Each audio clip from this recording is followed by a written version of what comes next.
segunda edição do programa Trabalho na Lei já está no ar. O programa funciona da seguinte forma: nossa equipe de reportagem vai até você e grava em vídeo a sua pergunta ou dúvida com relação aos seus direitos trabalhistas. Logo depois, nós fazemos a edição do programa, exibindo a sua pergunta, que será respondida em nossos estúdios pelos advogados do sindicato. Você também pode participar enviando suas dúvidas pelo nosso número do WhatsApp, prefixo 62 8177 0071. Aqui conosco estão os advogados do Sindicato dos Metalúrgicos de Goiânia e Região Metropolitana. Doutora Maria Eugênia, seja bem-vinda. Obrigada. E doutor João Batista, seja bem-vindo. Grato. Vamos conhecer melhor os nossos advogados. Confira. Maria Eugênia Neves Santana é formada em Direito pela Pontifícia Universidade Católica de Goiás, PUC Goiás, no ano de 2007. Pós-graduada em Direito Civil e Processo Civil no ano de 2009 e também em Direito do Trabalho e Processo do Trabalho em 2011 pela Pontifícia Universidade Católica de Goiás. Inscrita na Ordem dos Advogados do Brasil, secção de Goiás sob número 27.166. Assessora jurídica do Sindimetal Goiânia desde novembro de 2009. Ex-professora de graduação em Direito da Faculdade Fazan, sócia do escritório Santana e Cirqueira Advogados. Atua nas áreas do direito civil, do consumidor, família, previdenciário e trabalhista. João Batista Camargo Filho é formado em Direito pela Faculdade Anhanguera de Ciências Humanas no ano de 1988, inscrito na Ordem dos Advogados do Brasil, secção de Goiás, sob número 10.072, encarregado técnico do Departamento Jurídico do Sindimetal Goiânia, onde trabalha desde 1987, especialista na área do direito trabalhista e sindical. Nós estamos no começo de 2015, uma época em que vários trabalhadores voltam ao trabalho depois das férias de fim de ano. E a primeira pergunta de hoje é justamente sobre o assunto. Vamos conferir no telão. A minha dúvida é que quando a gente vai fazer a entrevista, né, eles falam que nós vamos tirar 30 dias de férias, mas no caso, quando passa um ano, nós tiramos só 10 dias em dezembro e depois de um mês tira mais 10 dias. Aí isso não tem como acontecer na empresa, né? Porque Você quer saber se pode ser um mês completo ao invés de ser picado? isso mesmo. Doutora Maria Eugênia, parece que prometeram uma coisa para o trabalhador na hora da entrevista, mas na prática não foi bem assim. A empresa ela pode dividir as férias dessa forma? Então, trabalhador, em regra, quem decide o período de gozo de férias do empregado é realmente o empregador. Mas, em regra, o período de gozo de férias é de 30 dias contínuos, sendo proibido o fracionamento de tal período para aqueles trabalhadores de até 18 anos e para os trabalhadores com idade superior a 50 anos de idade. Mas o empregador, ele pode sim fracionar o período de gozo de férias do trabalhador, concedendo uma parte de forma coletiva, né? Desde que essa parte não seja inferior a 10 dias contínuos e a outra parte de forma individual. O que acontece muito na prática é o empregado ser obrigado a gozar de apenas 20 dias de férias de forma fracionada, quando tem direito a 30, porque o empregador quase que o obriga a vender 10 dias, né, que corresponderia a 1/3 do período de gozo dele de férias. Isso realmente é ilegal, porque quem decide se vai vender ou não um período de férias de até 1/3 de férias é o trabalhador. E ele deve avisar da sua intenção de vender, né, o período de férias de 1/3, que chama abono pecuniário, né, receber o abono pecuniário. Ele deve avisar o seu empregador em até 15 dias antes do término do seu período de aquisição de férias. Então, quando ele está trabalhando lá um ano para garantir aquele período de 30 dias de férias, antes de terminar esse primeiro ano dele de trabalho, ele tem que avisar o empregador dele por escrito da intenção dele de vender 1/3 de férias. Ok, nós vamos então à próxima pergunta. parece que a carteira de trabalho do Claudemir não condiz com a função que ele exerce. O que eu posso fazer no caso? Que a minha função mudou para soldador, mas não atualizou na carteira de trabalho. O que é o procedimento que eu posso tomar? Bom, Dr. João Batista, por lei, parece que a carteira de trabalho dele tem que ser modificada, não é verdade? Sim, de fato. A carteira de trabalho deve retratar exatamente aquilo que o empregado está fazendo dentro da empresa.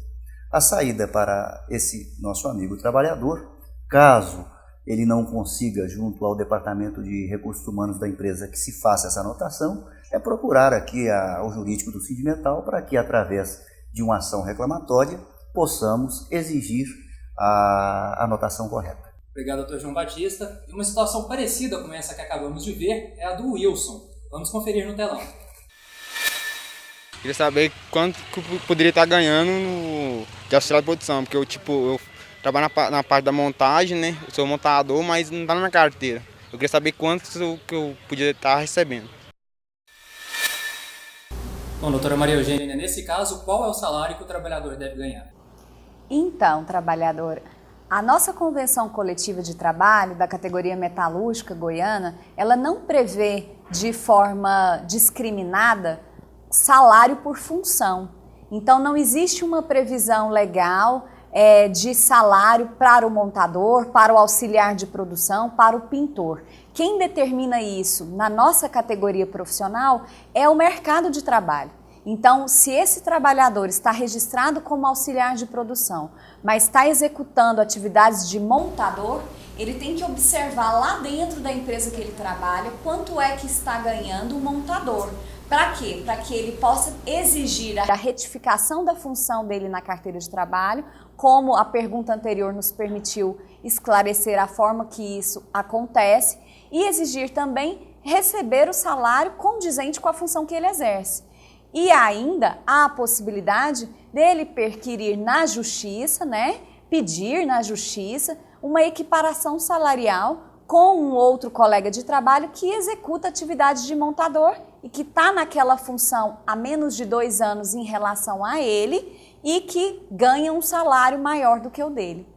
Nós vamos mudar um pouquinho de assunto e falar sobre o piso salarial dos metalúrgicos. Essa é a dúvida do Carlos Alberto. Eu queria saber do advogado se a categoria tem um salário fixo. Não, porque a maioria das empresas só paga aquilo que ela quer. Então, essa que é a minha dúvida. Bom, quem responde essa dúvida é o Dr. João Batista. Bem, a liberdade de contratação de salários, ela é assegurada pelo próprio mercado. Isso não tem como negar. Mas nós, metalúrgicos, temos garantido, por convenção coletiva de trabalho, um piso salarial. Lamentavelmente, como já foi informado neste programa, nós não temos um salário para cada função. Garante-se o piso geral dos metalúrgicos, que é sempre 20% acima do salário mínimo legal. Bom, nós vamos voltar ao telão ainda com o Carlos Alberto, porque ele tem mais uma dúvida. E eu também gostaria de saber também do advogado se as empresas metalúrgicas obrigatoriamente servir alimentação, que aqui na Rotal não tem. Bom, doutora Maria Eugênia, a empresa é obrigada a servir alimentação aos funcionários? As indústrias metalúrgicas, mecânicas e de material elétrico da nossa capital e também da região metropolitana, elas são sim obrigadas a fornecer o café da manhã e o lanche da tarde diário e gratuitamente. Isso é um benefício garantido pela nossa convenção coletiva de trabalho. Agora, o alimento referente ao almoço ou algum outro auxílio alimentação, isso nós não temos assegurado nem pela legislação geral, certo? De forma obrigatória, a fim de impor que a empresa forneça isso para o empregado dela, e também não temos essa previsão na nossa convenção coletiva de trabalho.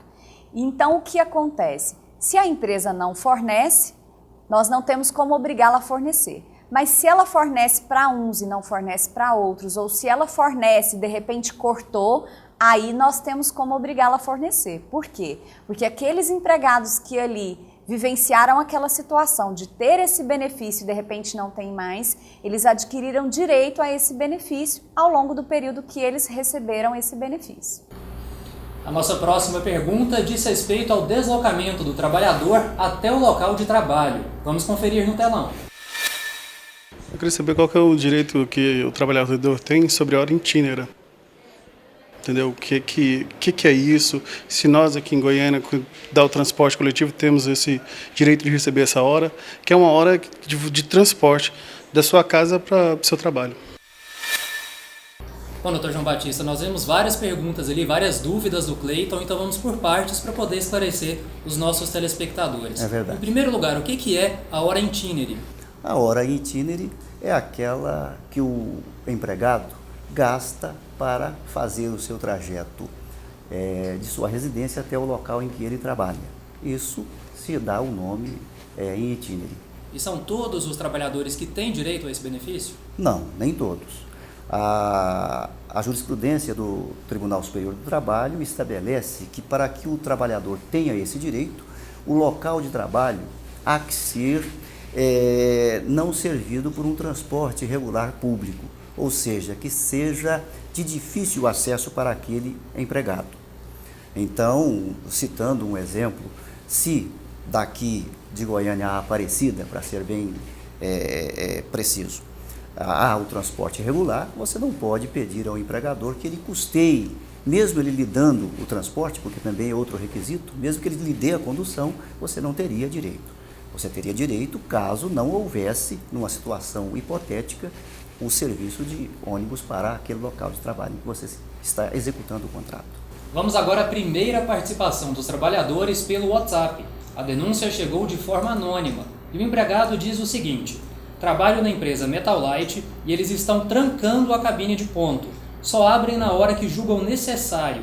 Isso é permitido? Inclusive, quando fazemos hora extra, nem tem como registrar o ponto. Doutora Maria Eugênia, os patrões podem trancar a cabine de ponto e impedir o trabalhador de fazer o registro da hora extra? Não. É claro que é ilegítimo, é ilegal o trancamento da cabine de ponto. A cabine de ponto, ou o relógio de ponto, ou a folha de ponto, ele deve estar à disposição do trabalhador por ocasião da entrada dele no trabalho, por ocasião da saída para almoço, do retorno do almoço e também da saída final a caminho da sua casa no término do expediente, né? Ele tem que estar à disposição para que o empregado registre lá a hora efetiva que ele está chegando e que ele está saindo do trabalho. Porém, a legislação estabelece uma tolerância máxima de 10 minutos diários para que a empresa tenha com o empregado que chega atrasado. Ele pode se atrasar 5 minutos na hora de entrada, 8 minutos na hora de entrada, 2 minutos na hora de saída, 5 minutos na entrada, 5 na saída.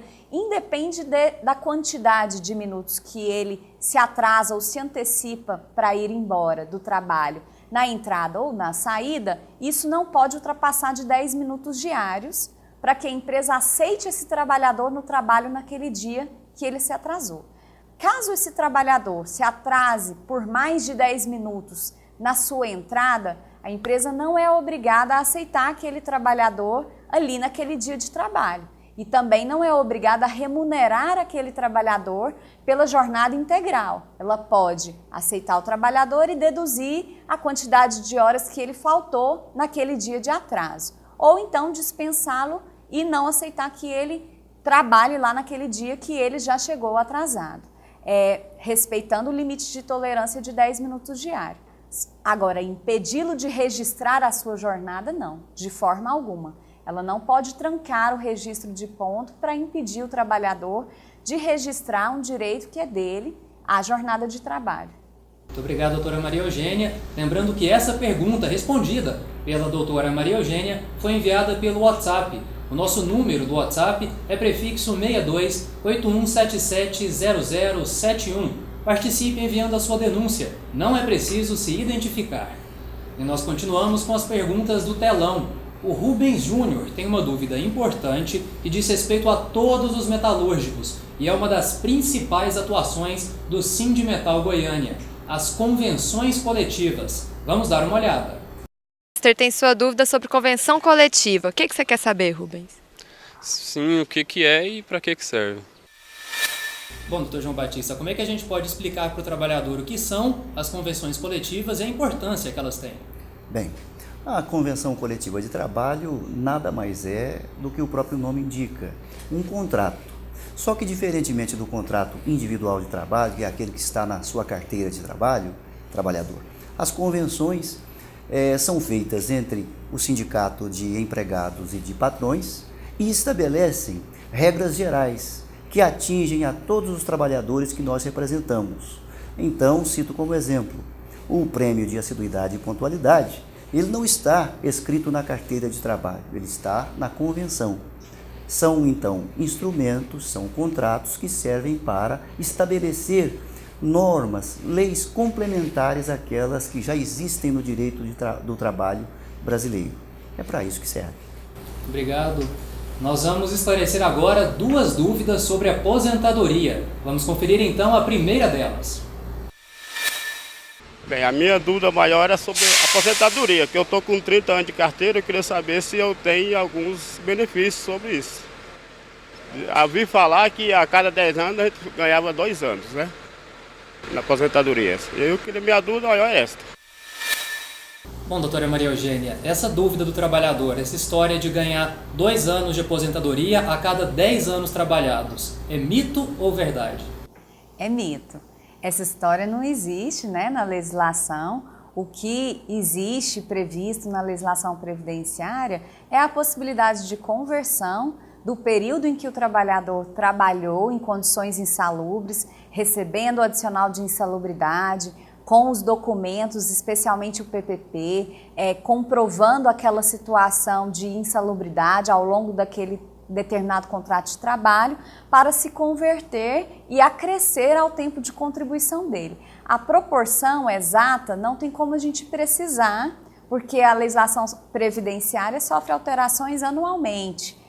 Mas é mais ou menos, a título de exemplo, a cada ano completo de trabalho em condições insalubres, o trabalhador tem para cômputo, na sua quantidade de tempo de contribuição, 1 ano e 4 meses, ao invés de 1 ano completo só.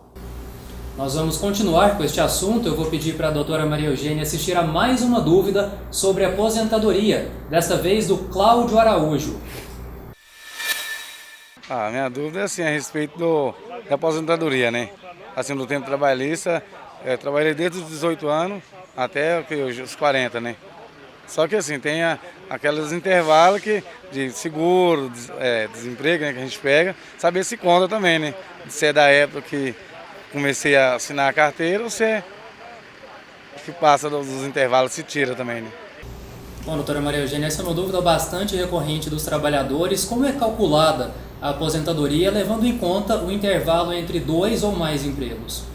Então, inicialmente é importante esclarecermos que, para se ter acesso à aposentadoria proporcional ao tempo de contribuição, o trabalhador do sexo masculino tem que contribuir por 35 anos completos, independentemente da idade que ele tenha, e a mulher por 30 anos completos. Além dessa aposentadoria, existe a aposentadoria por idade, no qual se exige do homem 65 anos de idade e um tempo mínimo de 180 meses de contribuição.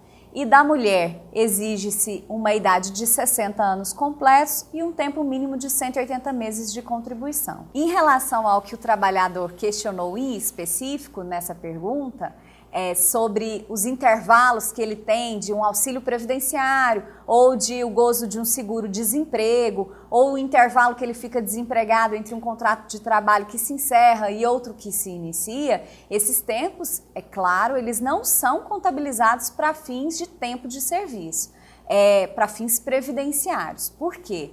Porque existe, e a letra da lei é muito clara, tempo comprovado de contribuição, tempo comprovado de atividade. Então, aquele período em que o trabalhador se encontra desempregado, em gozo de seguro-desemprego ou em gozo de auxílio-doença por doença comum, ele não é contabilizado para fins de aposentadoria. Nós vamos conferir agora mais uma denúncia que foi enviada pelo WhatsApp. O trabalhador diz que a hora extra na empresa onde ele trabalha não é paga no contra-cheque. Ele diz que o patrão paga por fora, do jeito e na hora em que a empresa quer. Isso é correto, doutor João Batista? De forma alguma. Aliás, apesar de ser uma prática muito comum, não podemos deixar de lembrar que se trata de um crime. Todo empregador que assim age, ele está sonegando os impostos, sonegando as contribuições sociais. O empregador que paga por fora e o empregado que assim recebe, ele não tem sobre essa verba os depósitos do FGTS, não conta para fins previdenciários e, é claro, num eventual acerto final, numa rescisão de contrato, aquele valor por fora não vai se integrar, sejam horas extras, sejam qualquer outras verbas de natureza trabalhista. Havemos é de nos unir todos para lutar contra isso. Continuo com o Dr. João Batista, desta vez para responder uma pergunta sobre o desconto no salário quando o trabalhador falta ao serviço. Vamos conferir no telão.